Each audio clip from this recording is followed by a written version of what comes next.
espace nini ezalaka awa na kala espace nini ezalaka awa wala commune ya Lemba na commune ya Lemba espace nini ezalaka awa lelo ko bongo église de Saint-Esprit éveil alliance là bosomo na ngambo wana eza bongo limité. Voilà chers amis internautes, donc cette rivière là rivière oyo kaboli sikoyo Lemba na Matete. Donc oyo bosomo neza bongo Lemba là bosomo neza Matete. Donc rivière oyo nimte kaboli yango batisa bazelo likolo batape la police na sima wana pe areba nous la sécurité ekota alors na bakolongola ngo nde tokoyeba nini bakosala biso place oyo.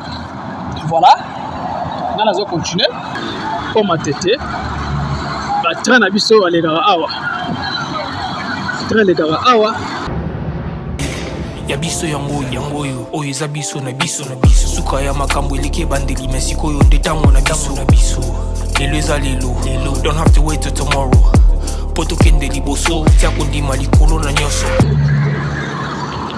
Voilà, mesdames et messieurs, chers amis internautes, chaîne YouTube Yabiso Podcast. En tout cas, un grand merci à vous.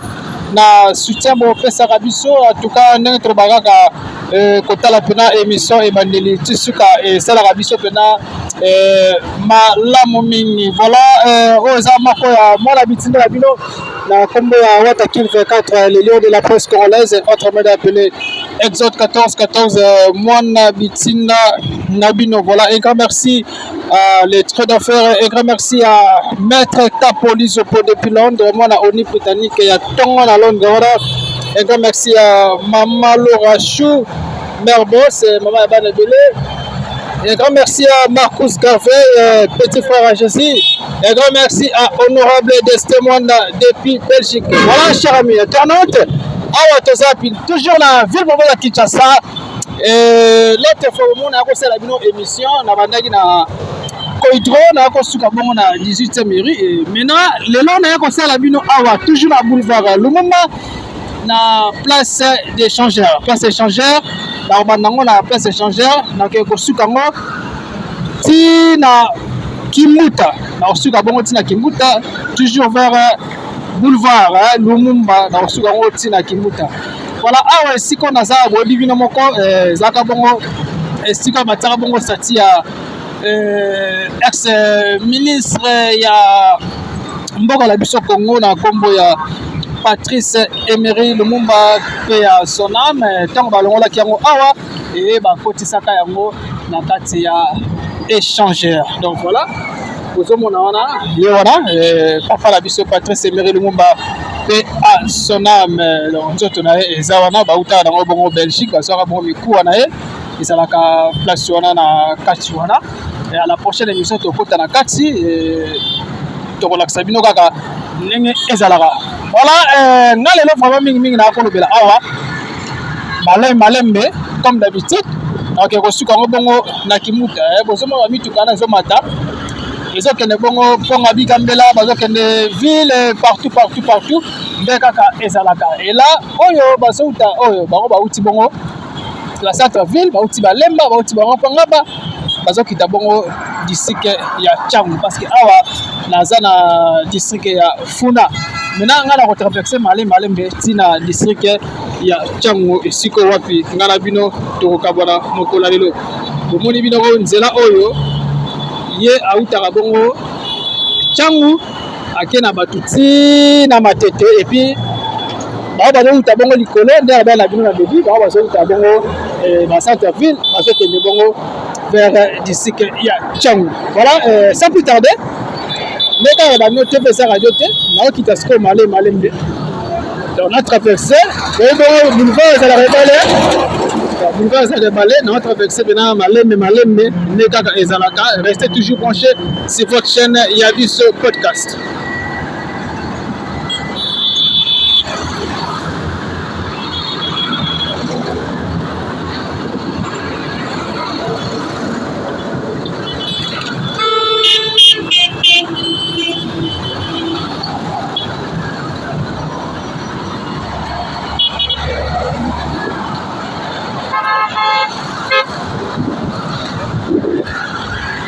Voilà, nous avons traversé déjà. Boulevard. Voilà, et là, Bandisco Kokende, qui n'a bien vraiment lembe malembe pour la Kisabino. Par référence, donc dès qu'à la bague d'Amino débit, l'accident déjà c'est à Papa Lumumba, donc mausolée naïe, disons, mausolée naïe, et là, nous avons des sikoyo, malembe, ti na okoma bongo na Kimbuta, donc nako suka bongo na Kimbuta, voilà, et là, awa, eza bongo, espace nini de Zalaka awa na Kala, espace nini de Zalaka awa, voilà, commune ya Lemba, na commune ya Lemba, espace nini de Zalaka awa, le koma bongo l'église de Saint-Esprit, et veille alliance. Là, bon, moi, on a bon, ils ont bongo limité.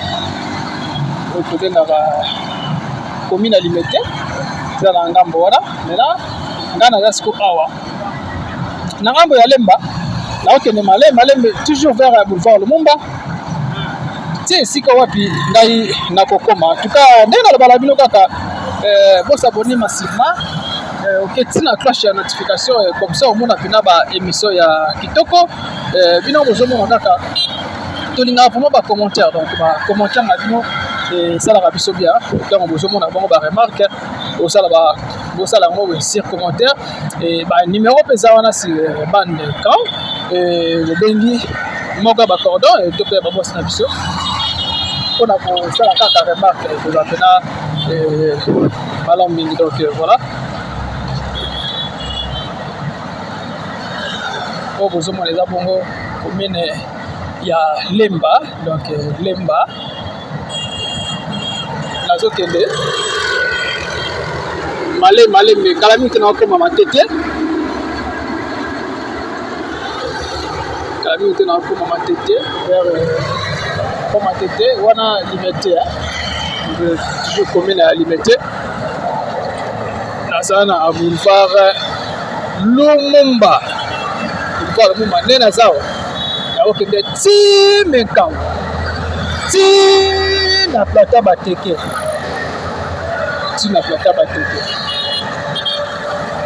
kata na nzela bozomona ya boulevard aéroport international ya Njili awa kaka na nzela oyo donc malé vraiment na ko vraiment moto ko la sabino et sika o na uti échangeur ya wana ozomona maintenant na okende sikoyo vers Kimbuta na olakisa bino kwa matete na olakisa bino saut de moto ya des bonhommes nazokende molo ba partage na bino ba j'aime na bino tokoza pena malamu et voilà chers amis internautes, donc cette rivière là, rivière oya kaboli sikoyo Lemba na Matete. Donc oyo bosomo neza bongo Lemba, là bosomo neza Matete. Donc rivière oyo nimte kaboli yango, dalam oyo bimati na sous-région. Et là, nasiko na continuer.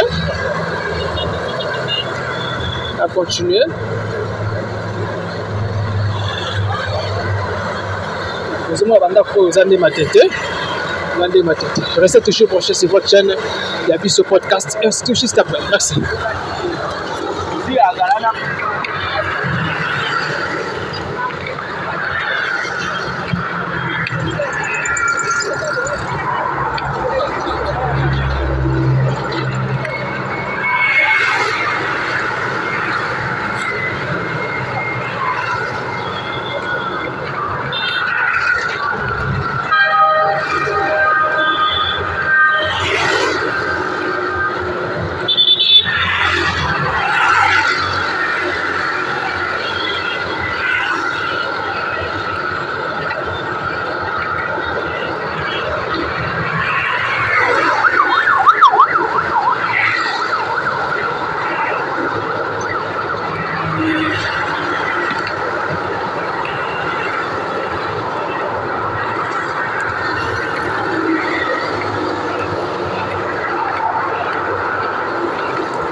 Et voilà, ndenge na yebisa bino kaka ba mituka mosusu oyo ezobaluka na terrain ya place nazalaki wana e bango bazoya baokende boye vers Wenza Matete na bakoti sikoyo Matete na Matete entre mosusu eza awa donc bake na commune ya Matete bake Wenza Matete bake maison communale donc nalona arrêt Manunu mosokola mituka mosusu bango bazo continuer tout droit vers district ya Tchangu et là nga na kokota boye te Manunu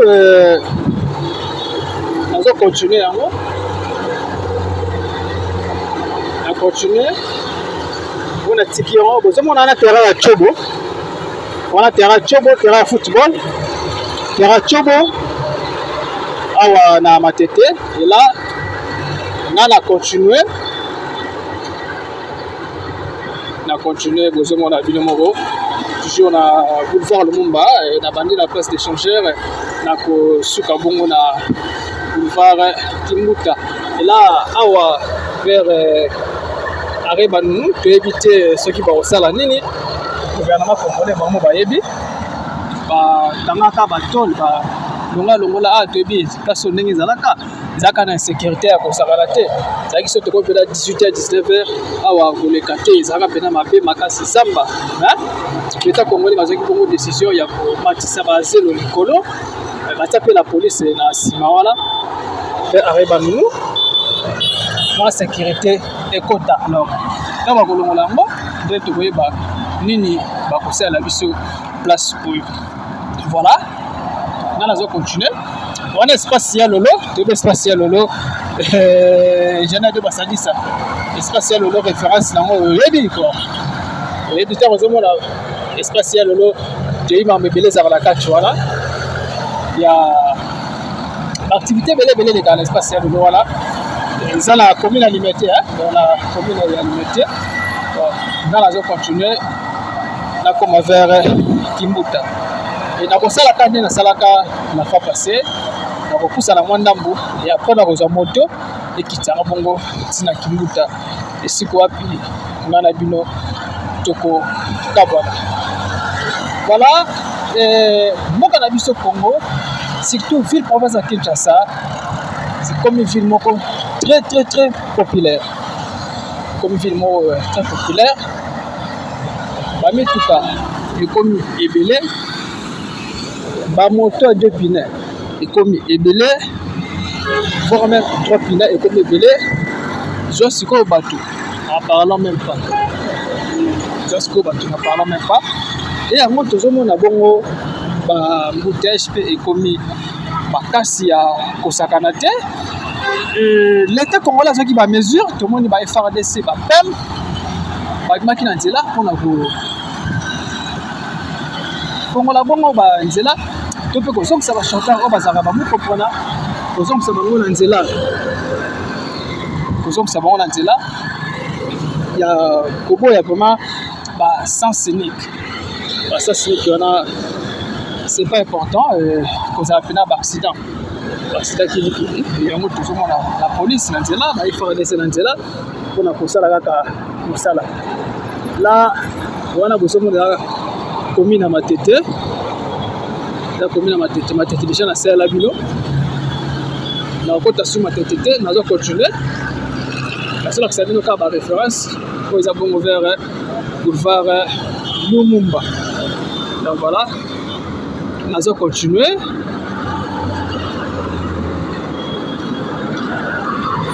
kala mingi te nazokoma na pont Matete bientôt nazokoma na pont Matete et kaka ezala restez toujours proche merci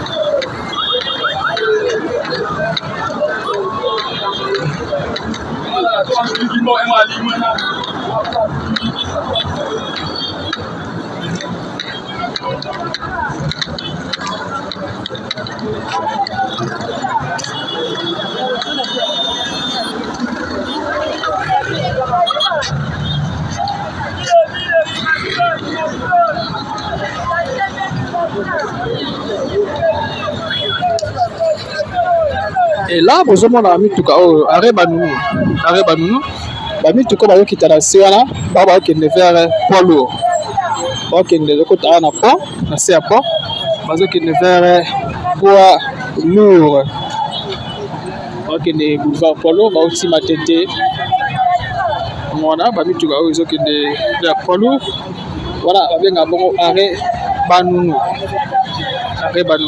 na commune ya Matete koza pe moto ya Tchango place wana OK Pascal ba Kingasani ba aéroport ozo pe ka ba ndeko ba kota na sapo et bango ba lokende bongo vers route ya poids lourd et là nazo continuer na kila ngo skonzela ya Petit Boulevard.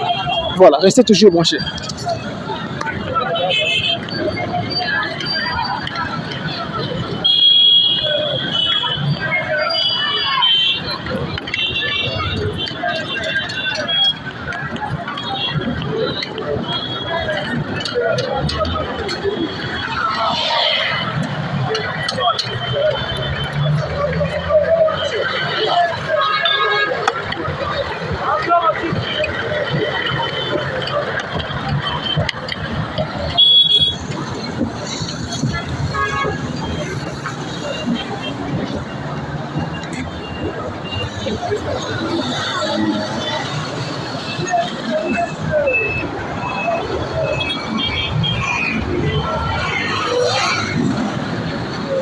Voilà, là bandeko bazomata bamituka ezomata tout droit boye bango bazoya vers boulevard Lumumba bazokende na district ya Tchango.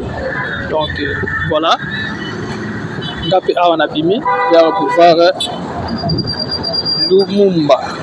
Voilà, chers amis téléspectateurs, restez toujours branchés et abonnez-vous massivement au petit la cloche et notification et comme ça on a bon bah il nous plutôt que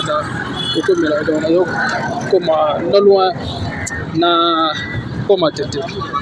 Donc kalami tinazo comme tete na ko fone pe mukia wana ala sabino perai oyo banda bongo ko banda gare centrale na Office national de transport en sigle ONATRA donc Matadi Kisantu kinokoza bongo train place wana bakasangulu après kokobima là on trouve que ça bongo ba ndeko oyo bango ba misala ba koteka pembeni ya boulevard abanga raté abanga ba koteka misala ba koteka pembeni ya boulevard mais c'est très dangereux koteka la boulevard c'est très dangereux.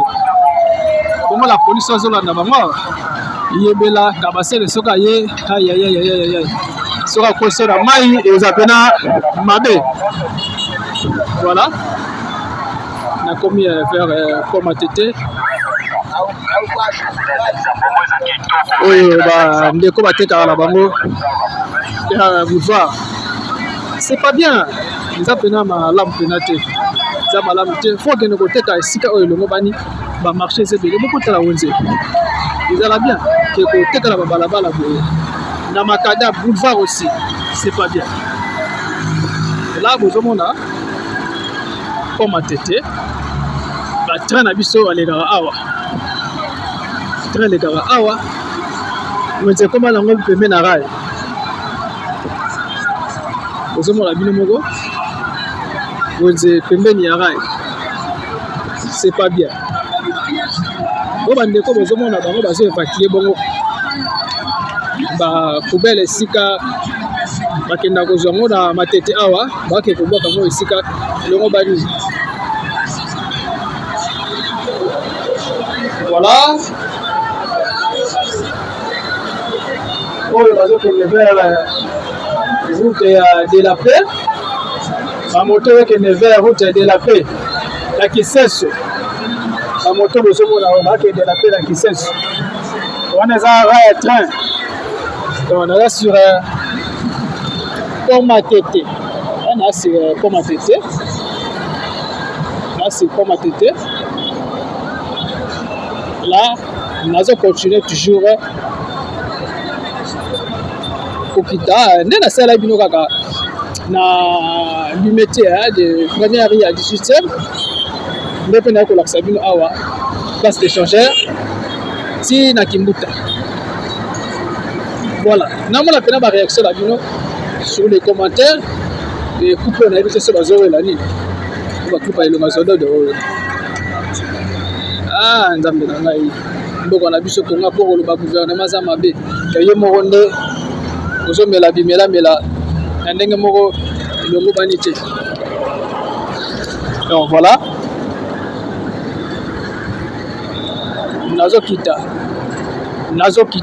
nazokende kaka nayebi te esika api na kozwela moto mais nazolinga nalakisa bino nanu vraiment nalakisa bino parce que eza bosenga oyo bosengaki ngai yango mwana bitina bino mpe azosala yango nalakisa bino. Voilà, nakomokita nalongo déjà comme atete nazokita siko vers hôpital ya Telema toyebi eza centre oyo batraitaka bongo bato ya maboma bakomi na trouble mental bayakani awa na Telema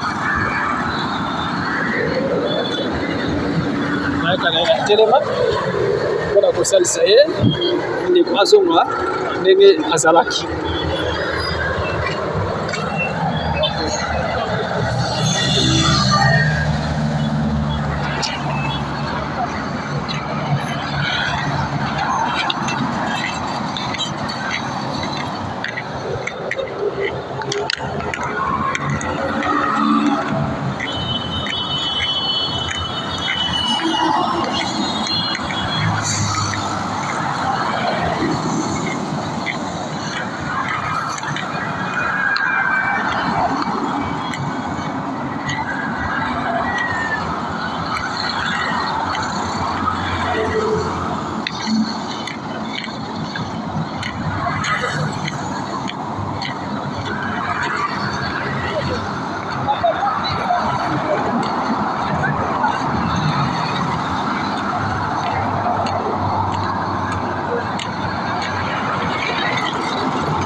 Voilà, chers amis téléspectateurs, là, bonjour, on a hôpital à Akram,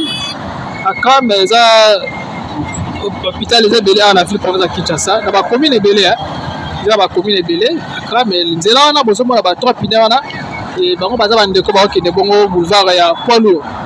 Ba okende Poilou, Gare Centrale et tout comme ça. OK, nzela ba kenda ville boulevard ya mwana.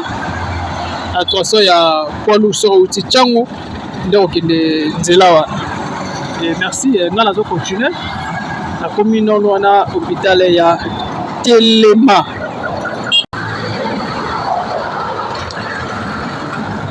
Et là, besoin na eza hôpital ya centre de santé mentale Telema. Suka bato tabongo bato ya maboma ba la bon na centre de santé Telema vers boulevard Lumumba ya zo bongo toujours na commune ya Matete. Donc zami na commune ya Matete, centre de santé mentale Telema. Donc voilà ba mituka oyo ndia ba na débit et bango baza bandeko ba okende bongo si na Tchango. Okende Tchango. Donc nde kaka bozomona wana et nga pe nazolanda bango kaka sima avec pacte na idéologie ndenge ya ezalaka. Merci.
Là, nous avons quitté vers siège à Parti Lumumbiste.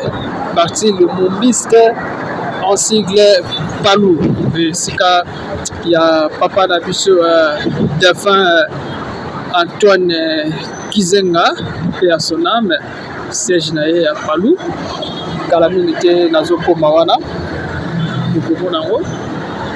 Donc, dans ça, la ngambo ya matete, ngambo wana limité. Ngambo wana limité. Et auteur de bonhomme est comme limité Salom. Donc, avec un partenaire idéologique, nous autres qui nous à travers cette émission. Donc, voilà.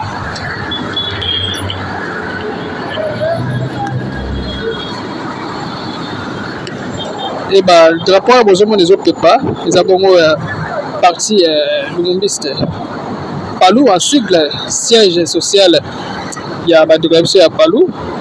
Où ils ont papa Nabiso Antoine Kizenga, persona Mautaboko Tikabiso. Il y a Zebongo na Matete Awa. Non, on a des bonhommes. Nous avons quitté Molo Molo pour la Sabino Gaka. Restez toujours branchés. Merci.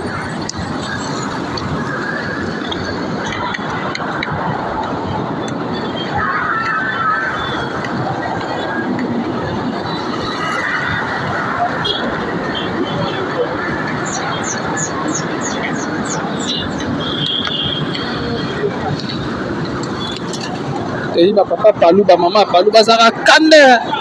C'est pas celui qui va partir là-bas. Maman. Bon, c'est bando yemba. Ça va la goûter. Bazara kande mogo. Ya wasakala te. Bazara kande ma beba maman ya Palou, papa ya Palou. Kuna ba jeune bazara rare. Car ba père na ba père. Ba maman, ba papa. Donc voilà, là nous avons comme ceux des mouteurs des bonhommes. Car nous avons comme des bonhommes voilà. Et quand ils ont avec un partenaire idéologique. Oh, tout le monde a fait ça sur internet nabiso, ainsi que ba abonné nabiso. Donc ils ont sacrifié vraiment pour tambola pour nous recevoir Sabino. Et voilà.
Voilà, chers amis téléspectateurs, là on a commis ce qu'on a station Shell.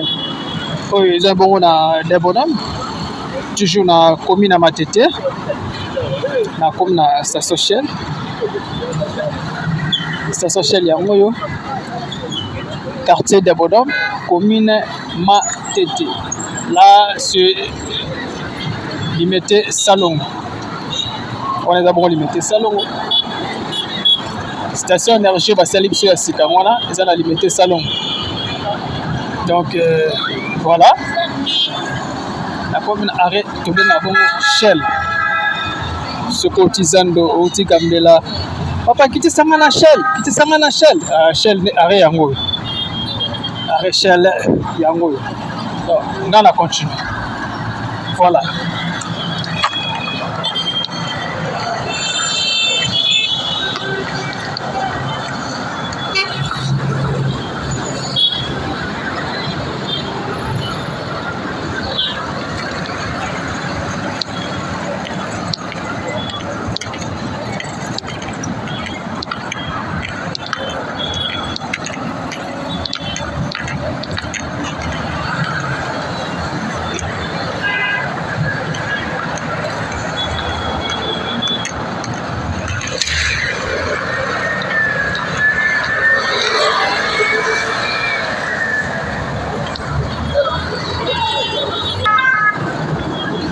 Voilà, là na comme ce qu'on a saut de mouton, il y a des bonhommes, hein, donc comme na saut de mouton, il y a des bonhommes. Vous avez vu le moko, des bonhommes, l'autre fois la série de déjà mission. Les retrouvailles, oh, ils ont salle balela, puis ils ont salle polyvalente. Et puis, ça les a ébélés, tout ça fait un espace singindu. Non, espace singindu, tout ce qui est déjà qu'on a dans ma tête. Tout ça, na plutôt sayoba sende. Sayoba sende. Donc, voilà. Les retrouvailles, ils ont placé les lagaba et bimbe. Ils placent par ça la manifestation. Ébélé. Alors, moi, je continue. Nazo continue, voilà, saut des moutons, il y a des bonhommes. Hein? Les bonhommes pesant dans le quartier, ils ont un quartier, pardon, dans Marie, hein? Première rue, deuxième rue, troisième rue, et quatrième rue, cinquième rue, et tout comme ça. Si c'est quoi, puis, il y a Koko et Bongo, na qui sait, on a Sabino. Entrée à des bonhommes. Donc, juste quand c'est on a saut des moutons. Au saut des moutons, il y a des bonhommes. Bah, tu vois, on a aussi bon centre-ville. Parce que des scovers Tchangou. Là, on a toujours un district qui a Moamba. On a toujours un district à Moamba. Là, on a Zokende. Si on a un district qui a Tchangou. Des bonhommes. La commune à Matete, quartier des bonhommes. Voilà. Des bonhommes, c'est un quartier qui est abonné. L'autre fois, tu vas au Kodinda, balela qui va maman. Va au vraiment Kodinda. Mais tout le monde va qui est ça a été dans la terrasse. Mais vous voyez que la moitié de l'accès de Noaga, mais ça vient dans mon sala pour que Bakoute la chute na ba. Koko so ba kutala ki na moté l'autre fois tozaki wana tolakisa bino baveni mosusu na bakartier mosusu oyo eza na ya bonhomme wana ebele bakima batika mapango voilà bokopana eza sur boulevard soda na bino oyo napena na kati ya boulevard napena na boulevard donc voilà là saut de moutons, il y a des bonhommes. Donc, c'est des moutons, il y a des bonhommes. Voilà, on va mettre tout le monde entrée, il y a des bonhommes. À monter, on va mettre des secondes, entrée, il y a des bonhommes. Pour que mon abonnement, première rue, si Nabari ou Esuka.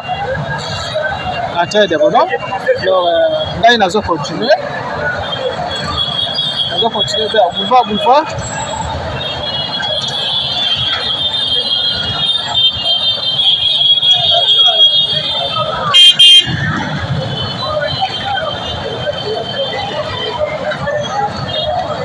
On continue. Voilà. Il y a des gens qui sont comme ça. Tout le monde et tout le monde a mis tout ça. Voilà. Alors, tu as vexé malin. Il y a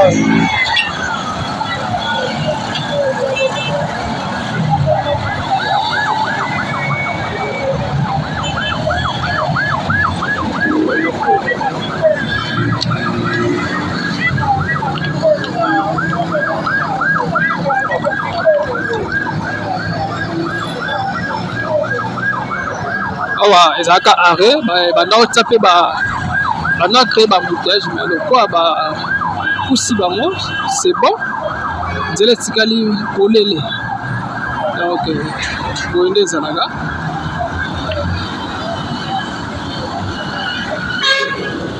ici c'est déjà saut de moto il y a des bonhommes là nazo continuer nazo kende nakoma si na boulevard Lumumba nakoma ti na boulevard pardon na boulevard Lumba na koleka wana mais nalingaki nakotela bino mpe lwemba wana bongo ndenge ekomi mais te nabombi yango nakokende kaka kosuka kaka na Kimbuta mbala moko nakoki kosuka mama na boulevard Kimbuta. Mais à la prochaine na bokasi ya Tata Nzambe mpe soki apesi babosi na biso makasi tokota lisusu terrain tokokota tolakisa bino susu ndenge nini boulevard Lwemba ekomi bazobenga 7 séparés.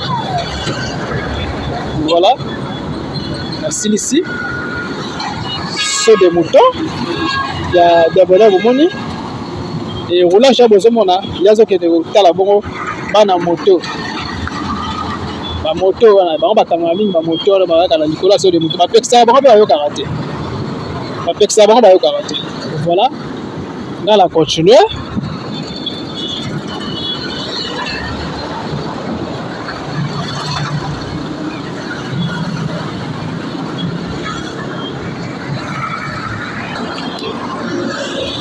Voilà, dans ça la continuité nanga na koma sikoyo na Shekina.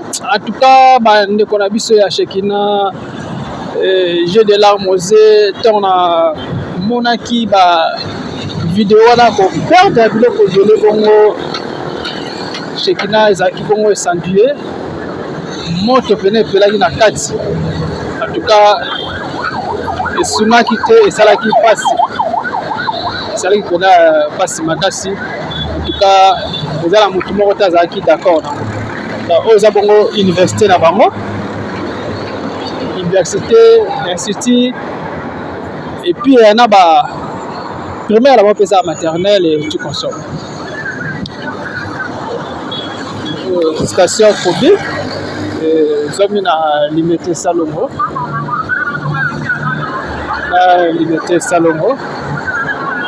oyo église ya Shekina école na bango nga nazo continuer.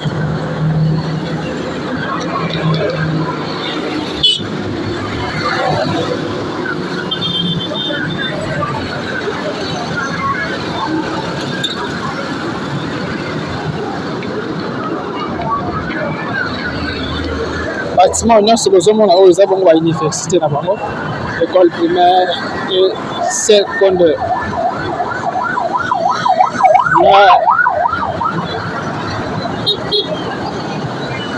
Là bozomona place ba clôture wana et église ya bango eza pe place ezekaki est-ce qu'on a ndenge kati eza ndenge kati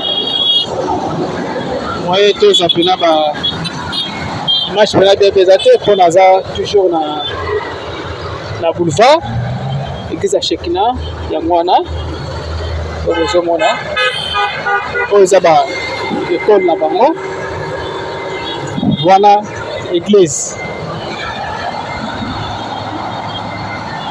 wana l'église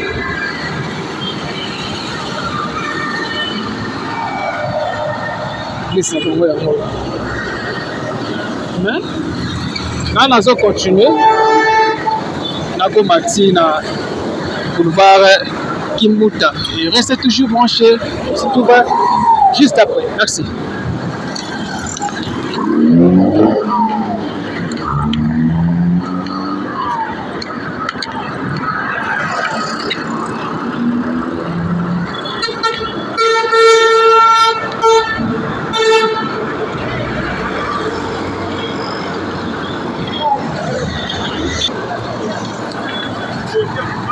Et voilà, de retour, voilà, à ce qu'on a vers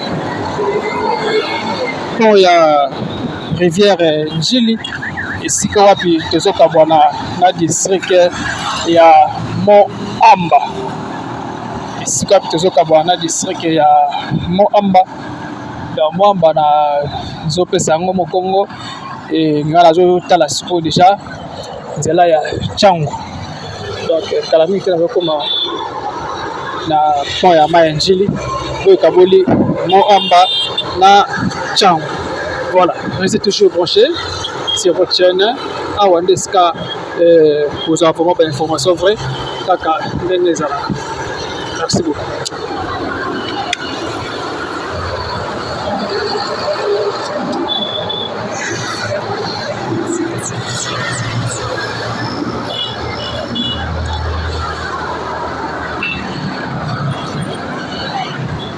Et voilà, chers amis téléspectateurs, donc awa naza siko na pont ya Maya Njili. Oto benga pont ya Maya Njili. Et bami tuko bozomona oyo ezo wana bango bauti Moamba. Donc ngala siko na Moamba tozoka bwana sikoyo awa. Et là so na lekika ali bende bozomona oyo na koti mbala moko Chango dans le mot district ya Moamba. Donc kaboli Moamba na Chango za rivière ya Njili. Rivière bozomona oyo ya onde kaboli Chango na Moamba. Donc Njili ngoyo. Donc Njili ngoyo kaboli Chango na Moamba. Là la régie des eaux. La régie des eaux. Alors ngala zo kende sikoyo na kota Chango OK toka bora na Moamba. Merci.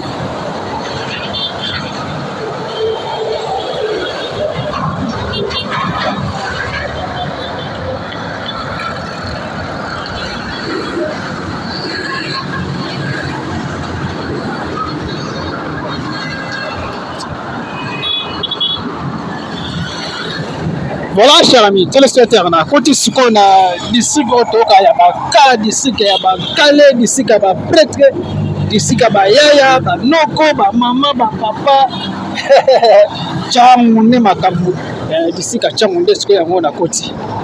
Na côté, ce qu'il y a d'ici, il y a Chamune.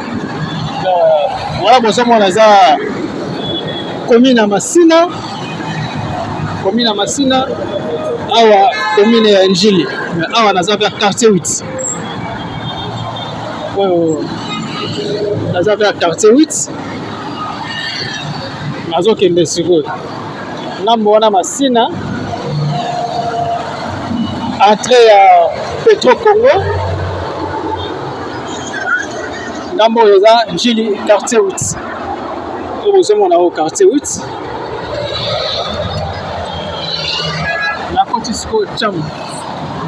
Ah, en tout cas,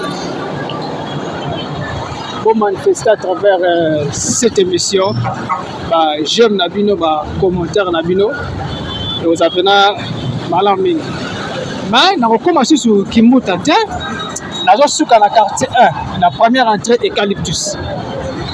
La première entrée Eucalyptus, pour Nanini, nous allons dans salon, dans la Sabino. Ndenge bani ko sala yango yango la ko profiter na suka wana na première entrée ya Njili o tebi Eucalyptus. Deuxième entrée ya Njili ezala Kimuta. Maintenant na suka na première entrée Eucalyptus. Là entrée ya Petro Congo. Wala zo bongo na commune na Masina. Awa nazana Njili. Là on a qui est vers première entrée. Il y a Eucalyptus. Et si quoi puis ngala na suka pona mokolo ya lelo. Voilà pour comprendre na adela disika Chango.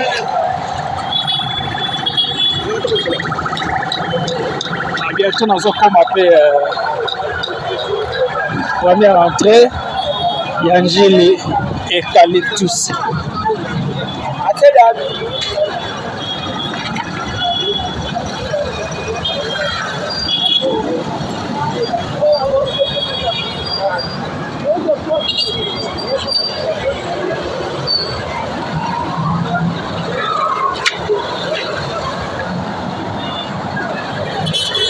Voilà entrée à Petro Congo. Là c'est entrée à Petro Congo. Alors Megamart, ça ici quoi pour se détendre. Pour prendre ce que nous faisons. Ça là bas restaurant ya propre. Donc voilà. Voilà entrée à Petro Congo. Et là on a zokende. Là pour y avoir première entrée Njili Eucalyptus. Et c'est quoi puis ngala binote na suka. Mokolo ya lelo. En tout cas maître ata police pour mwana uni britannique na kati ya London pour manifester à travers cette émission et vous appelez Malam Ming Marcus Garvey, papa social petit frère à Jésus depuis France na mboka ya Emmanuel Macron.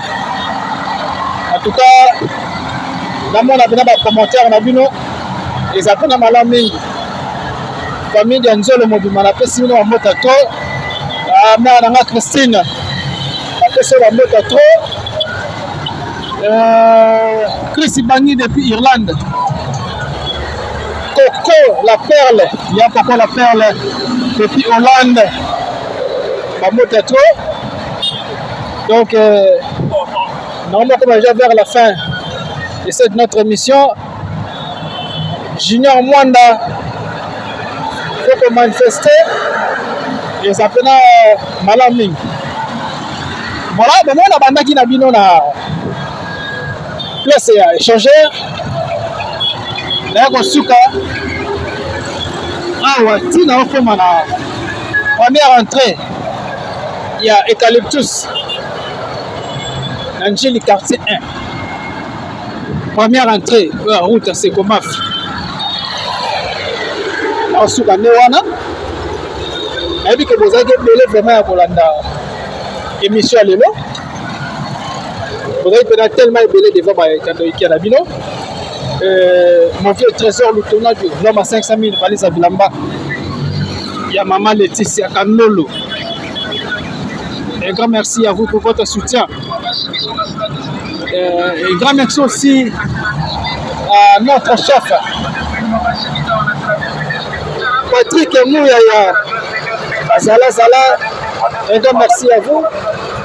Donc, internaute Nabiso, téléspectateurs, en tout cas, nous allons vraiment s'abonner massivement à la chaîne de Bolinga Makasi. Il y a Biso podcast et vous allez bien. Voilà, alors ce qu'on a comme arrêt au Tobinga Wester. Arrêt Wester, au TV.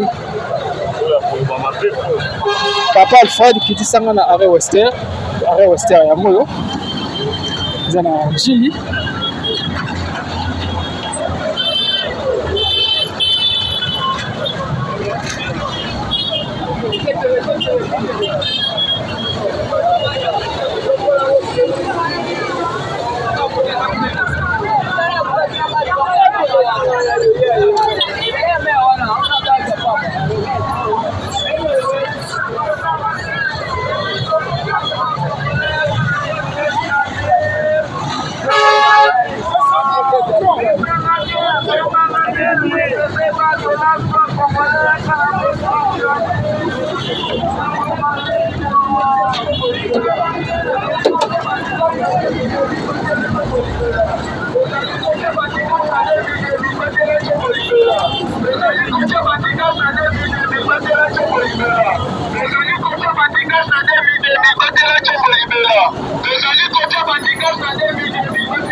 Voilà, chers amis internautes, chers amis téléspectateurs, donc comme na suka ya émission na biso, ya beaucoup lelo bomoni na yaki bon ko la sabino na bandaki na bino na presse échangeur na limité na ena ngo malé mbeti awa la première entrée à Eucalyptus, c'était pour finir souvent à Kimbuta, mais le coup là nzela oyo bazo sala yango déjà yango na habité dans la sabino sika la suki voilà tu fata on te voya bomona ke misala eza déjà salema awa la prince ya Sekomaf première entrée Eucalyptus quartier 1 sur arrêt Wester sur arrêt Wester donc bomoni bino moko na olinga ba commentaire na bino ba j'aime na bino ko zapuna malamu donc ngala bino to suki awa to kotani à la prochaine numéro ce qui est Sumasia Azonité. Merci beaucoup, bye.